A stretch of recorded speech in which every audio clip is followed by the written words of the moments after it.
ওয়ার্ল্ডের largest luxury car কালেক্টর্স, কারণ তার কাছে আছে 7,000-এরও বেশি লাক্সারি কার্স। তার প্রাসাদের ভেতর আছে 110টা গ্যারেজ। কারণ জানেন কি, তার প্রাসাদই 20 লক্ষ বর্গ ফিটেরও বেশি জায়গা জুড়ে অবস্থিত। এমনকি তার কাছে আছে 30টার বেশি রয়্যাল বেঙ্গল টাইগার। জানেন তিনি কে, আর কেনই বা উঠে আসছে আজ তার প্রসঙ্গ? আসুন আর জানা যাক তার ব্যাপারে। তিনি হলেন Haji Hassanal Bolkiah, the sultan of Brunei. আর তার প্রসঙ্গ আজ এই কারণেই উঠে আসছে কারণ আমাদের প্রধানমন্ত্রী নরেন্দ্র মোদী ইতিমধ্যেই শেষ করে ফেলেছেন তার ব্রুনেই সফর। ইন্ডিয়া এবং ব্রুনেইয়ের মধ্যে দীর্ঘ 40 বছর ধরে কূটনৈতিক সম্পর্ক থাকলেও এই প্রথম কোন ভারতীয় প্রধানমন্ত্রী ব্রুনেইয়ের মাটিতে পা রাখলেন। আর সেখানেই প্রধানমন্ত্রী নরেন্দ্র মোদী সারলেন দ্বিপাক্ষিক বৈঠক ব্রুনেইয়ের সুলতান হাসান আল বলকিয়ার সাথে। আলোচনা করা হলো বিভিন্ন বিষয়, যেমন প্রতিরক্ষা, বাণিজ্য, বিনিয়োগ, শক্তি এবং মহাকাশ প্রযুক্তির বিষয়ও। নরেন্দ্র মোদী আমন্ত্রিত ছিলেন সুলতানের রাজপ্রাসাদে। ব্রুনেই হলো মালয়েশিয়া এবং দক্ষিণ চীন সাগরে ঘেরা বর্নেই দ্বীপের একটা ছোট্ট দেশ। আর এই ব্রুনেইয়েরই সুলতান হলো হাসান আল বলকিয়া। ব্রুনেই দেশের প্রধানমন্ত্রী হবার পাশাপাশি তিনি বিদেশ, প্রতিরক্ষা, বাণিজ্য মন্ত্রকেরও দায়িত্ব সামলান। একদিকে পুলিশ সুপার এবং অন্যদিকে সশস্ত্র বাহিনীর প্রধানও বটে তিনি। 15 জুলাই 1947-এ জন্মগ্রহণ করে হাসান আল বলকিয়া।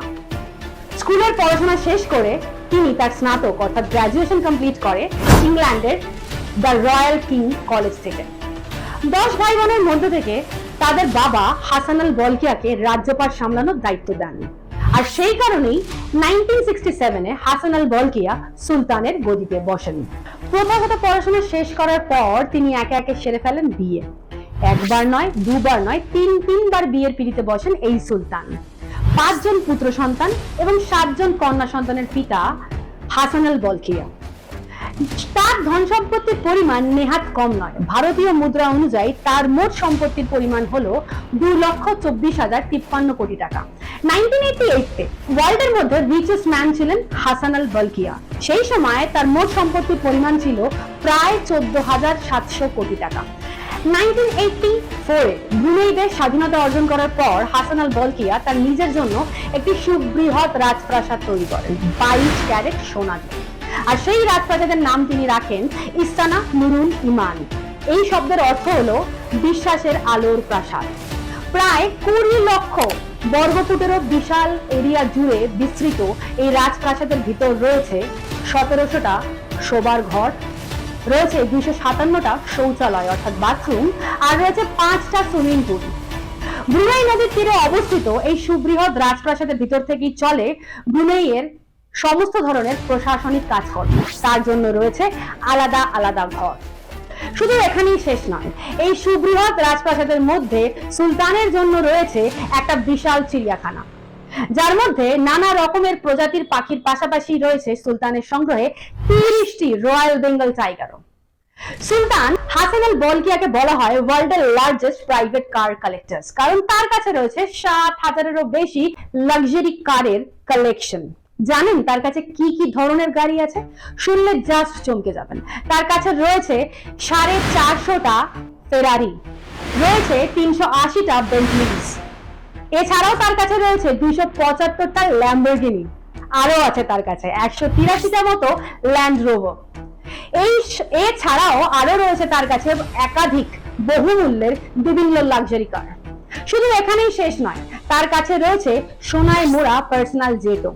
তার সংগ্রহে আছে বোয়িং 747-400 এবং এয়ারবাস 340-200 জেটও।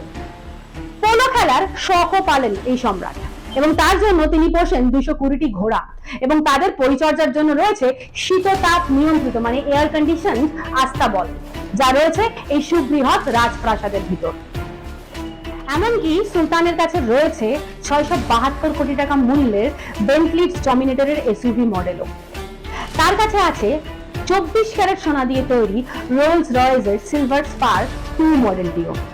তিনি হলেন বিশ্বের একমাত্র ব্যক্তি যিনি কিনা কেবলমাত্র শখে পড়ে সোনা দিয়ে একটি রোলস রয়েস বানান, যেই গাড়ির হুড খোলা এবং তার মাথায় একটা ছাতা লাগানো আছে, এবং এই মডেলটি একমাত্র তার কাছেই আছে।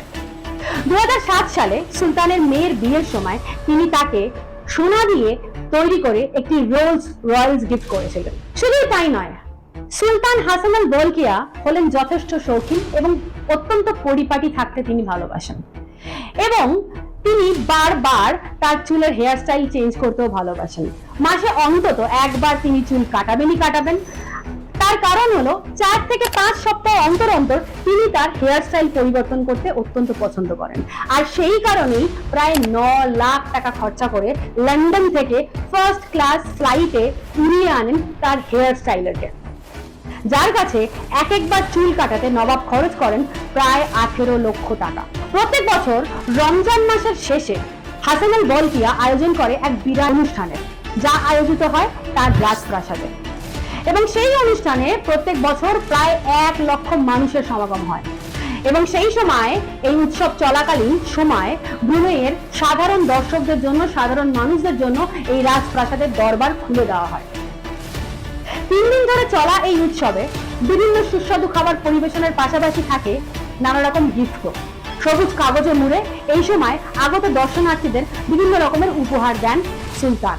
বলকিয়া রাজপরিবারের আরো একটি প্রাসাদ আছে যার নাম হাউস অফ বলকিয়া, কিন্তু সুলতান যবে থেকে তার নতুন রাজপ্রাসাদ তৈরি করে তবে থেকে এই হাউস অফ বলকিয়ার জৌলুস কিন্তু অনেকটাই কমে যায়। হাসান আল বলকিয়া হলো বিশ্বের সর্বশ্রেষ্ঠ ধনী মানুষদের মধ্যে একজন। 2008 সালে ফোর্বসের দেওয়া তথ্য অনুযায়ী তার মোট সম্পত্তির পরিমাণ ছিল $2000 কোটি। রানী সেকেন্ড এলিজাবেথের পরে তিনি হলেন বিশ্বের সর্বাধিক কাল ধরে বা সর্বাধিক সময় ধরে রাজত্ব করা সুলতান। শোনা যাচ্ছে যে 2024 সালের 5 অক্টোবর সুলতান হাসান আল বলকিয়ার রাজত্বকালের 57 বছর পূর্তি উপলক্ষে সুলতান এক বিশাল অনুষ্ঠানের আয়োজন করেছে। আমরাও আশাবাদী প্রধানমন্ত্রী নরেন্দ্র মোদীর ব্রুনেই সফর নিয়ে। আমরা আশা রাখি এই ব্রুনেই সফর অনেক বেশি ফলপ্রসূ হবে এবং তার সাথে সাথে ব্রুনেইয়ের সাথে ভারতের সম্পর্ক আরো অনেক বেশি মজবুত হবে।